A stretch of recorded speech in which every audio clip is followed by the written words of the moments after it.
students, in previous video we have learned about the double column cash book with cash and bank column and with GST transactions. Means how can we record the banking transaction in our double column cash book, how can we record the contra entries, how can we record the GST transactions, and how can we maintain minimum balance in our cash book. कैसे हम अपनी एक particular amount cash book में maintain करते हैं. So now up to previous video we have learn about 3 types of cash book. First one is single column cash book, second one is double column cash book and third one is triple column cash book. Triple column cash book के question हमारी ज्यादा book में है नहीं, जिसमें discount वाले column आते हैं. Preparation just like double column cash book ही होती है, उसमें बस जस्ट एक कॉलम हमारा ऐड हो जाता है डिस्काउंट का. बाकी सारी जो प्रिपरेशन होती है वो सारी हमारी as it is double column cash book की तरह चलती है. Now fourth one is petty cash book. What is petty cash book? Before understanding the meaning of petty cash book we have to understand about the word petty. What is petty? Petty क्या होता है? Petty means nominal, or we can say minute. Means minor expenses is called petty expenses, and for minor expenses we have to maintain a separate cash book that is called petty cash book.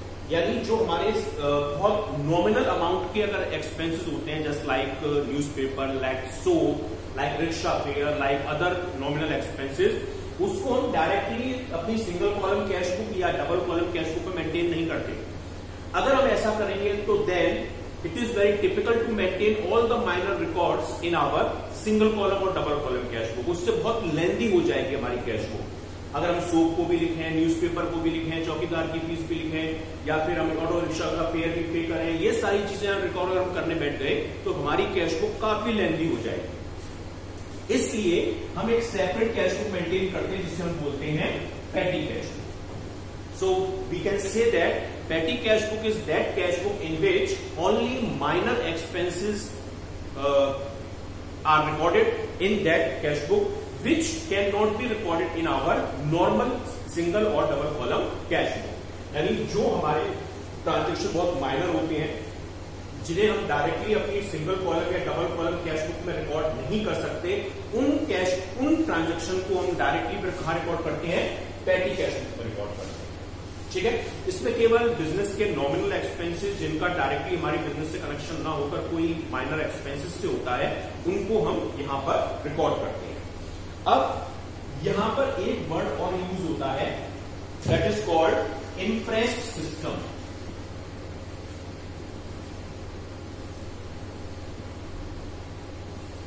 What is imprest system?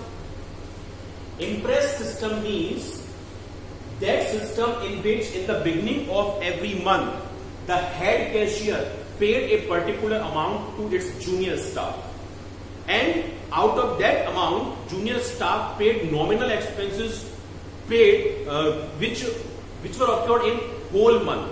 यानी suppose कीजिए हमारे business का size बहुत बड़ा है, हमारे यहां एक है हेड कैशियर और उसके नीचे जूनियर अकाउंटिंग स्टाफ काम कर रहा है.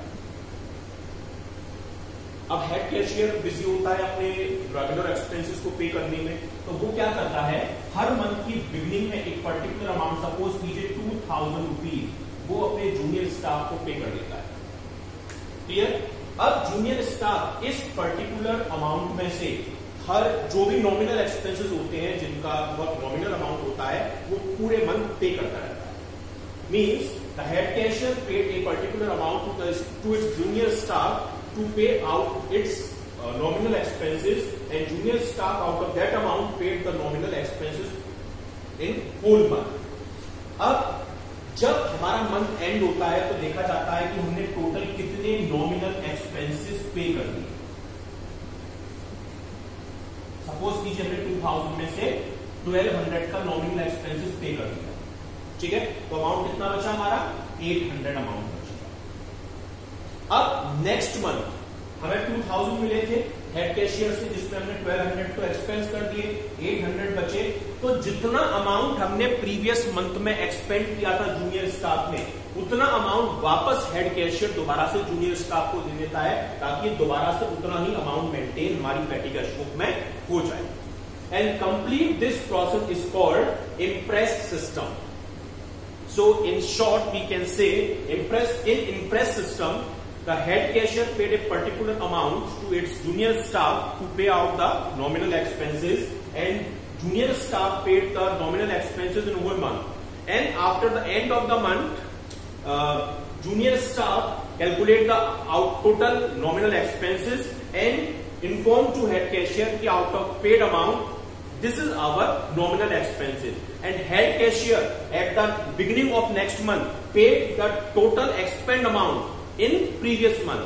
यानी जितना प्रीवियस मंथ में अमाउंट हमारा खर्च हुआ है उतना अमाउंट वापस से वो अपने जूनियर स्टाफ को पे कर देता है, और इसको फिर कंप्लीट वही अमाउंट से कर देता है जितना अमाउंट प्रीवियस मंथ की बिगिनिंग में था। तो ये हमारा इम्प्रेस सिस्टम कहलाता है, और इम्प्रेस सिस्टम के बेस पर ही हमारी पेटी कैश बुक की रिकॉर्डिंग की जाती है। क्लियर? तो यानी इम्प्रेस सिस्टम क्या है? वो सिस्टम है जिसमें हेड कैशियर एक अमाउंट पे करता है और जूनियर स्टाफ उसे पे करता है, और वापस से जितना प्रीवियस मंथ में एक्सपेंस किया था उतना अमाउंट उसको वापस नेक्स्ट मंथ दोबारा से रिसीव हो जाता है। सारे फीचर्स वही हैं इसमें कि यहाँ पर डेट वाइज रिकॉर्डिंग की जाती है। हर एक चीज और होती है कि यहाँ पे एक सेपरेट कॉलम बनाया जाता है, जो एक्सपेंसेस आपके बहुत रेगुलर और बहुत फ्रीक्वेंट इंटरवल पे पे किए जा रहे हैं, for that expenses we have to maintain a separate column, यानी उसका एक हम सेपरेट कॉलम ही मेंटेन करते हैं। डेट वाइज रिकॉर्ड की जाती है। यहाँ पे क्लियर सब चीज गिवन है। फीचर्स क्या है इसके? अगर हम फीचर्स देखें,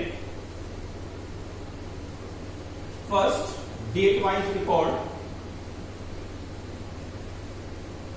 यानी जो भी ट्रांजेक्शन हम मेंटेन करेंगे वो डेट वाइज रिकॉर्ड किया जाएगा। Prepared with the help of vouchers, यानी इसको भी हम वाउचर्स की हेल्प से ही प्रिपेयर करते हैं, जो कोई इंडिकेट करता है कितना अमाउंट डेबिट के अकॉर्डिंग क्रेडिट हुआ है। ये सारी चीजें की जाती है इसमें। थर्ड होता है पेटी कैशियर। पेटी कैशियर भी जो जूनियर स्टाफ होता है हमारा, collect an amount from head cashier in the beginning of month, यानी हर मंथ की बिगिनिंग में जो पेटी कैशियर होता है, जूनियर स्टाफ होता है, हेड कैशियर से पर्टिकुलर अमाउंट कलेक्ट करता है। There is a fixed limit should be set for petty expenses। अब देखिए ये कैसे हम पता करेंगे कि हमारा कौन सा अमाउंट माइनर है, कौन सा अमाउंट मेजर है। तो उसके लिए एक लिमिट सेट की जाती है कि 100 रुपीज तक के एक्सपेंसेस हम पेटी कैश बुक में रिकॉर्ड करेंगे। तो यानी वो लिमिट यहाँ पे हमें सेट करनी होगी। ये limit vary to vary differ करती है हमारे बिजनेस के साइज और नेचर के बेसिस पर। अब at the end of month, total expenditure of petty cash book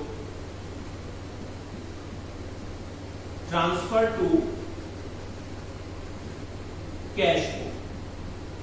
अब जब हम मंथ का एंड होता है तो हमने मंथ में टोटल जितने भी एक्सपेंस किए थे उन सारे एक्सपेंसेस का टोटल हम नॉर्मल कैश बुक में ट्रांसफर कर देते हैं। जैसे हमने निकाला कि पेटी कैश बुक से हमारा मंथ में पूरा 800 रुपए खर्च हुआ, तो ये जो 800 रुपीज है हम नॉर्मल जो भी कैश बुक मेंटेन कर रहे हैं, सिंगल कॉलम या डबल कॉलम, ये उसमें पेटी एक्सपेंसेस के नाम से शो करते हैं।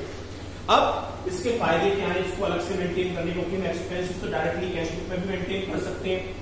तो what are the advantages of petty cash book? Advantage क्या होते हैं? फर्स्ट एडवांटेज तो ये है कि saving time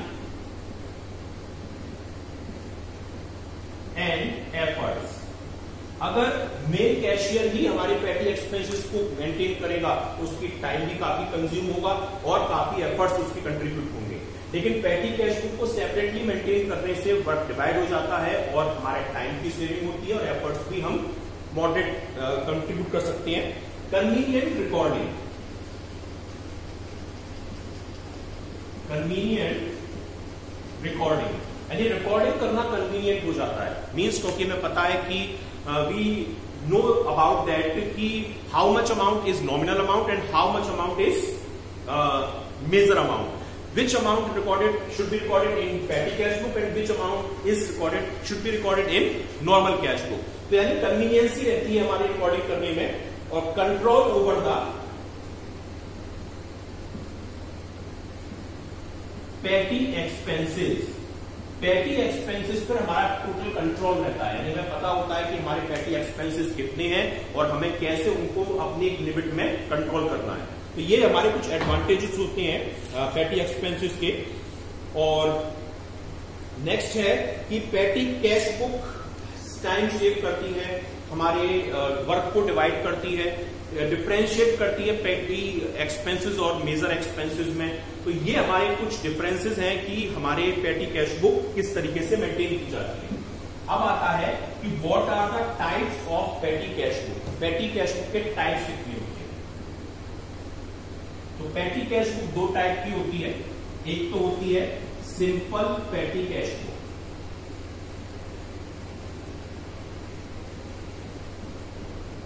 simple petty cash book just like normal single column cash book, यानी petty cash book just single column cash book की तरीके से होती है, जो यहां पर आप उसको रिकॉर्ड करते हैं डेबिट साइड में जो अमाउंट रिसीव हुआ और क्रेडिट साइड में जो अमाउंट आपने एक्सपेंसेस किए। और दूसरा होता है एनालिटिकल पेटी कैश बुक, यानी एनालिटिकल पेटी कैश बुक का मतलब होता है कि एनालाइज करना हर एक्सपेंसेस को कि हमारे एक्सपेंसेस कितने बेसिस पे रहे। देखिए सिंपल पेटी कैश बुक को हम सिंगल कॉलम कैश बुक में देख चुके हैं, तो हमारे लिए केवल मेन चीज क्या है? एनालिटिकल पेटी कैश बुक। अब देखिए एनालिटिकल पेटी कैश बुक का फॉर्मेट क्या होता है। देखिए number of column like single column cash book और like double column cash book यहां पर फिक्स नहीं होते। No fixation of columns in the petty cash book because it depends on our expenses, यानी कितने हमारे एक्सपेंसेस हैं, इन चीजों पे डिपेंड करेगा कि हम कितने कॉलम मेंटेन करेंगे। फिर भी आप देख लीजिए ये कुछ हमारे मेन कॉलम होते हैं।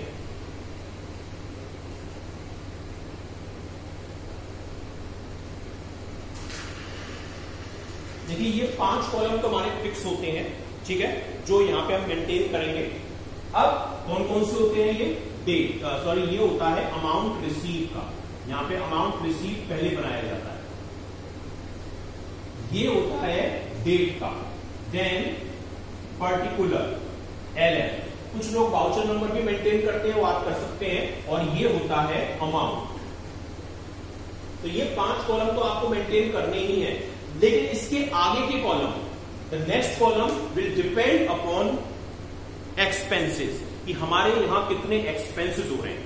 मैंने आपको बताया कि फॉर फ्रीक्वेंट और regular expenses we have to maintain a separate column of that particular expense, यानी अगर हमारे यहां कोई एक्सपेंस बहुत फ्रीक्वेंट इंटरवल पे मेंटेन किया जा रहा है, बहुत फ्रीक्वेंटली पे किया जा रहा है, तो आपको उसका सेपरेटली कॉलम मेंटेन करना होगा। और जो रेगुलर एक्सपेंस नहीं है, मंथ में आप 1 या 2 बार ही पे करते हैं, उनके लिए आपको वो सेपरेट कॉलम मेंटेन नहीं करना है। फॉर एग्जाम्पल लीजिए आपके यहाँ स्टेशनरी का बहुत एक्सपेंस होता है, तो आप स्टेशनरी का एक अलग कॉलम मेंटेन करेंगे। सपोज ट्रेवलिंग के ऊपर काफी खर्चा होता है हमारे आपके यहाँ पर, तो ट्रेवलिंग का आप एक सेपरेट कॉलम मेंटेन करेंगे। सपोज कीजिए आपके यहाँ वेजेस कुली ये बहुत पे होते हैं, वेजेस, कैरेज, भाड़े उतारना वगैरह। सपोज वो कस्टमर आते हैं, उनको आप रिफ्रेशमेंट का अमाउंट भी बहुत पे करते हैं, तो रिफ्रेशमेंट का। और जो एक्सपेंसेस फ्रीक्वेंटली नहीं होते, यानी जो मंथ में 1 या 2 बार होते हैं, उनको आप सन्ड्री या मिसलेनियस एक्सपेंसेस के नाम से शो कराएंगे। और बाकी जो रेगुलर होते हैं उनका आप सेपरेट कॉलम मेंटेन कर लेंगे। तो ये फॉर्मेट होता है हमारा एनालिटिकल पेटी कैश बुक का। मीन्स ये फर्स्ट 5 कॉलम तो फिक्स नहीं, आपको प्रिपेयर करने हैं, और ये डिपेंड करेंगे आपके बिजनेस में कौन कौन से एक्सपेंसेस पे किए जा रहे हैं। ये फिक्स नहीं है, जरूरी नहीं है आपके यहाँ स्टेशनरी पे होगी तो आप स्टेशनरी कॉलम बनाए, it depends on our expenses. So before the preparation of petty cash book, you have to analyze the question कि what are the nature of expenses, how much expenses paid frequently, यानी कौन कितने expense हम frequently पे कर रहे हैं, how many expenses regularly paid by the firm, कितने एक्सपेंसेस हैं जो रेगुलरली पे किए जा रहे हैं, तो आप उनका सेपरेट कॉलम मेंटेन करेंगे. अब देखिए कैसे स्टार्ट होता है. सपोज मैंने बताया इम्प्रेस सिस्टम में मंथ की बिगिनिंग में हेड कैशियर आपको सबसे पहले अमाउंट पे करेगा, तो आप उसकी एंट्री से 1 जनवरी को आपको जो अमाउंट रिसीव हुआ हेड कैशियर से उसे आप यहां लिखेंगे टू कैश अकाउंट के नाम से. लेकिन उसका इस वाले कॉलम में अमाउंट मेंटेन नहीं करेंगे, रिसीव हुआ है तो आप यहां मेंटेन करेंगे. जैसे 2000 रुपीज रिसीव हुए, 2000 रुपीज आप यहां पे मेंटेन करेंगे. अब आपके केवल ये एक ही अमाउंट रिसीव होता है, बाकी फिर एक्सपेंसेस होते हैं. जैसे आपने वेजेस पे किया तो इसी में आपको बाय करके लिखना है. यहाँ पे डेबिट और क्रेडिट का अलग से पर्टिकुलर कॉलम नहीं होता, उसी में टू और उसी में बाय करना है. जैसे वेजेस आपने पे, अब पेमेंट के यहाँ लिखे, वेजेस आपने पेड की 50 रुपीज, तो आप 50 रुपीज यहां लिख देंगे. और आपने वेजेस का एक अलग कॉलम भी बनाया है, तो उसी के पैरेलल यहां भी आप वेजेस को मेंटेन करेंगे. ठीक है. सपोज आपने रिक्शा का फेयर पे किया और वो था 80 रुपीज का, तो ये ट्रेवलिंग में आएगा, तो ट्रेवलिंग में आप 80 रुपीज डाल देंगे. सपोज आपने एक पेन परचेज किया 15 रुपीज का, तो पेन आपने सपोज 20 रुपीज का परचेज किया. पेन किसमें आएगा, स्टेशनरी में, तो स्टेशनरी का भी आपने अलग कॉलम बना रखा है, आप यहां रिकॉर्ड करेंगे. सपोज कीजिए आपने अपने कस्टमर को चाय पिलाई, बाय टी 10 रुपीज की टी थी, तो ये आएगा आपका रिफ्रेशमेंट वाले कॉलम. सपोज आपने न्यूज़पेपर का बिल पे किया. अब ये न्यूज़पेपर आता डेली है, लेकिन बिल उसका मंथ में एक बार पे होता है. सपोज आपने 100 रुपीज बिल पेमेंट किया, तो 100 रुपीज अब आपने सेपरेट कॉलम नहीं बनाया, तो 100 रुपीज आप यहां पर सन्ड्री एक्सपेंसेस वाले कॉलम में लिखेंगे. ठीक है. तो इस तरीके से ये मेंटेन किया जाता है. फिर इसके बाद क्या होता है, इसके बाद आपको टोटल लगाना होता है हर कॉलम का सेपरेटली. जैसे सपोज कीजिए यहां पे लगाइए कितना आपने एक्सपेंस कर दिया, 50, 80, 130, 150, 160 और ये हो गया 260 रुपीज. ऐसे ही आप हर कॉलम का टोटल लगाएंगे यहां पर. जैसे इसका 20 रुपीज, इसका 80 रुपीज, इसका 50 रुपीज, 10 रुपीज और 100 रुपीज, ये सारा कॉलम इसके इक्वल होगा. अब एक लाइन छोड़कर आपको कितना अमाउंट रिसीव हुआ था वो आप यहां लिखेंगे. आपको रिसीव हुए थे मंथ की स्टार्टिंग में 2000 रुपीज, जिसमें आपने इतने एक्सपेंस कर दिए, तो कितना अमाउंट बचा, 1740, और इसे आप यहां लिख देंगे बाय बैलेंस सीडी के नेम से मंथ की लास्ट डेट को. यानी 2000 रुपीज मिले थे, जिसमें 260 पे कर दिए और इतने आपके बैलेंस बचा हुआ है. और ये नेक्स्ट मंथ की फर्स्ट डेट को टू बैलेंस बीडी यानी फर्स्ट फेब को दोबारा से ये यहां पर ट्रांसफर हो जाएगा अमाउंट रिसीव वाले पर. तो इस तरीके से हम पेटी कैश बुक को मेंटेन करते हैं. अब आप इसका एक पीपीटी प्रेजेंटेशन देखिए, देन मैं आपको इसका एक न्यूमेरिकल क्वेश्चन बताऊंगा. Good morning students. Now today we are going to start a new type of cash book, that is petty cash book. What is petty? Before the understanding the petty cash book, we have to understand about the petty word. Petty means minor expenses. Petty expenses means minute expenses. बहुत छोटे amount के जो expenses होते हैं उन्हें हम patty expenses कहते हैं, जो हम डायरेक्टली कैश बुक में मेंटेन नहीं कर सकते. गिवन है number of small payments such as like telegram, taxi fare, cartage etcetera have to be made. यानी बिजनेस में हमारे मेजर एक्सपेंसेस भी होते हैं और उनके साथ साथ कुछ माइनर एक्सपेंसेस भी होते हैं. If all these payments are recorded in the cash book, it will become unnecessarily heavy. अगर हम ये सारे ट्रांजैक्शन सिंपल कैश बुक में मेंटेन करना शुरू करते हैं, लाइक डबल कॉलम और single column cash book, it is very typical to maintain the cash book. तब कैश बुक को मेंटेन करना बहुत टिपिकल हो जाएगा, क्योंकि वो बहुत लेंदी और कॉम्प्लेक्स हो जाएगी. For petty cash, to appoint a person as petty cashier and to interest task of making small payment. Petty cash book maintain करने के लिए हम एक जूनियर अकाउंटेंट को अपॉइंट करते हैं, जिसे नॉर्मल लैंग्वेज में हम पैटी कैशियर कहते हैं, जिसकी रिस्पॉन्सिबिलिटी केवल रिकॉर्डिंग करना होता है पैटी एक्सपेंसेस की.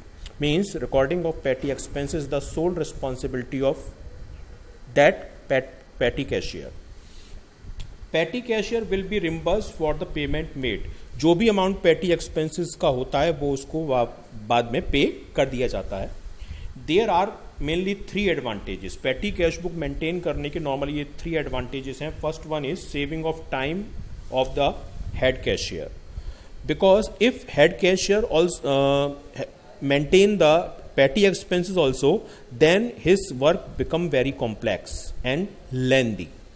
So it is more convenient that the responsibility of petty expenses have to be handed over to the petty cashier. तो उससे क्या है, टाइम भी सेव होगा हेड कैशियर का और वर्क भी काफ़ी सिंपल हो जाएगा.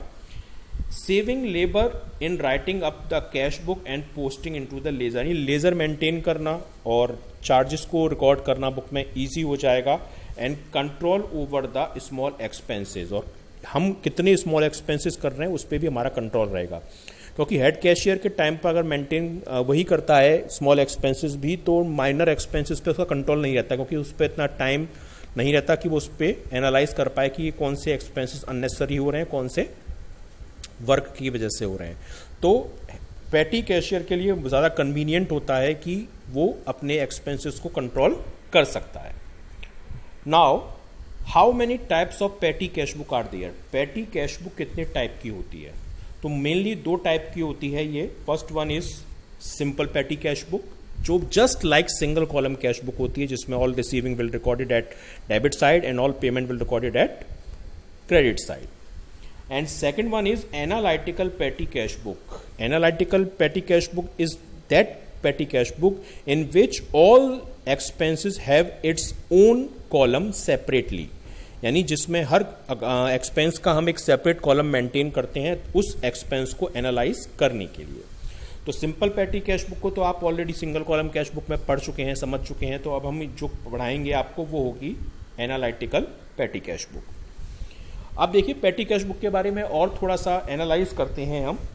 It is undesirable to burden a cash book with a large number of transaction with numerous small payments. यानी जब हमारे यहाँ बिजनेस का साइज बड़ा होता है, स्मॉल पेमेंट्स हम बहुत लार्ज नंबर्स में करते हैं, तो उस केस में उससे कैश बुक में मेंटेन करना बहुत टिपिकल होता है.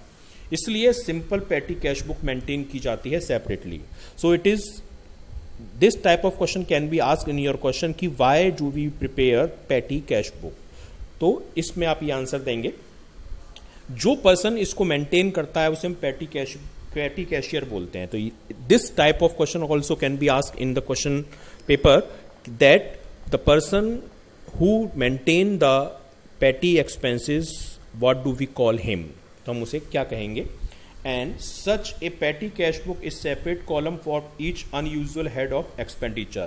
यानी पैटी कैश बुक में हर एक्सपेंसेस का एक अलग सेपरेट कॉलम होता है.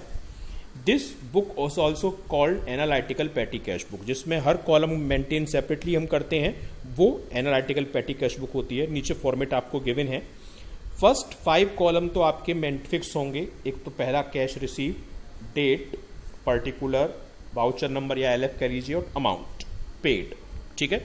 इसके बाद डिपेंड करेगा आपके नंबर ऑफ ट्रांजैक्शन किस नेचर के हैं, कौन कौन से एक्सपेंडिचर आप रेगुलर फ्रीक्वेंटली पे कर रहे हैं. जो एक्सपेंसेस आप फ्रीक्वेंटली रेगुलरली पे करते हैं उन एक्सपेंडिचर्स के लिए हम एक सेपरेट कॉलम मेंटेन करते हैं. जैसे सपोज आप स्टेशनरी का बहुत फ्रीक्वेंटली पेमेंट करते हैं तो स्टेशनरी का अलग से कॉलम बनेगा. कार्टेज का आप पेमेंट करते हैं तो अलग कॉलम, कन्वेंस का अलग कॉलम, पोस्टेज का. और जो नॉन रेगुलर या नॉन फ्रीक्वेंट आपके एक्सपेंस होते हैं उनको एक कंबाइंड कॉलम में हम शो करते हैं, जिसे हम बोलते हैं सन्ड्री एक्सपेंसेस. अब आता है एक word imprest system. What do you mean by imprest system of petty cash book? Under imprest system of petty cash, a definite sum of money to petty cashier in the beginning of period and to reimburse him for payment made at the end of period. Impress system में head cashier पेटी cashier को beginning of the month एक particular amount पे करता है small expenses के लिए, और at the end of month जितना अमाउंट उसने खर्च किया उसमें से उतना अमाउंट उसे वापस दोबारा से रिम्बर्स हो जाता है, वापस मिल जाता है। सपोज कीजिए किसी पर्सन जो पेटी कैशियर था उसे 1000 रुपये बिगिनिंग ऑफ मंथ में मिले स्मॉल एक्सपेंसेस में, उसमें से उसने एंड ऑफ द मंथ 800 रुपये खर्च कर दिए, ठीक है, तो उसके पास 200 रुपये बचे। नेक्स्ट मंथ जब स्टार्ट होगा तो वापस से उसने जितना प्रीवियस मंथ में खर्चा किया था यानी 800 वो उसे वापस मिल जाएगा, तो वापस से पेटी में कितना अमाउंट हो जाएगा 1000। This total system is called impressed system.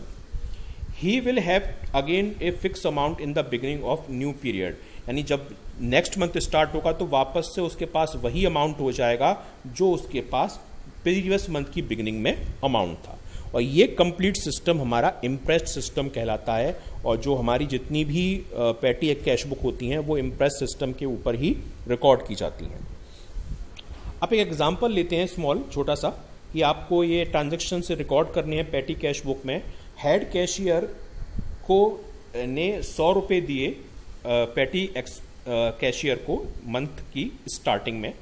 Amount क्या खर्च किए, पेड किया एक प्रिंटिंग का काम 5 रुपये का, इसके अलावा स्टेशनरी खर्च करने में 8 रुपये खर्च किए, इसके अलावा पोस्टेज पर 6 रुपये खर्च किए, ऑफिस फर्नीचर पर 11 रुपीज़, ट्रैवलिंग चार्जेस पर 7 रुपीज़ और जनरल एक्सपेंस पर 4 रुपये, और मैनेजर की टैक्सी का किराया 12 रुपये पे किया, ठीक है।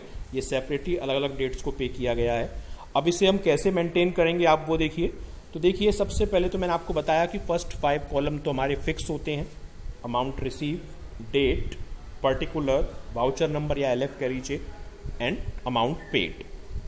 देन जो आपके रेगुलर और फ्रिक्वेंट एक्सपेंडिचर्स हैं उनको आप सेपरेट कॉलम में मेंटेन करेंगे। जैसे आप पोस्टेज का अलग कॉलम बना लेंगे, प्रिंटिंग एंड स्टेशनरी का अलग बना लेंगे, कार्टेज का, ट्रैवलिंग एक्सपेंसेस का, और जो नॉन रेगुलर है उन्हें आप मिसलिनियस में डाल देंगे। फर्स्ट ऑफ ऑल जो भी अमाउंट आपको beginning of month head cashier से इम्प्रेस्ड अमाउंट की फॉर्म में रिसीव होता है उस अमाउंट को आप पर्टिकुलर वाले कॉलम में टू कैश के नाम से शो कराएंगे और अमाउंट डालेंगे आप अमाउंट रिसीव वाले कॉलम में। जैसे आपको 100 रुपीज़ रिसीव हुए हैं 4 अगस्त को, तो टू कैश के नाम से 100 रुपीज़ अमाउंट रिसीव वाले कॉलम में यहाँ शो नहीं कराएंगे आप, क्योंकि अमाउंट रिसीव का आपने सेपरेट कॉलम मेंटेन किया है। और यहाँ पे टू और बाई के लिए अलग अलग पर्टिकुलर का कॉलम भी नहीं बनता, वो कंबाइंड कॉलम होता है। अब जितने भी आपके एक्सपेंसेस होंगे वो सारे आप शो कराएंगे किस नेम से, वो आप शो कराएंगे आप with the name of bye.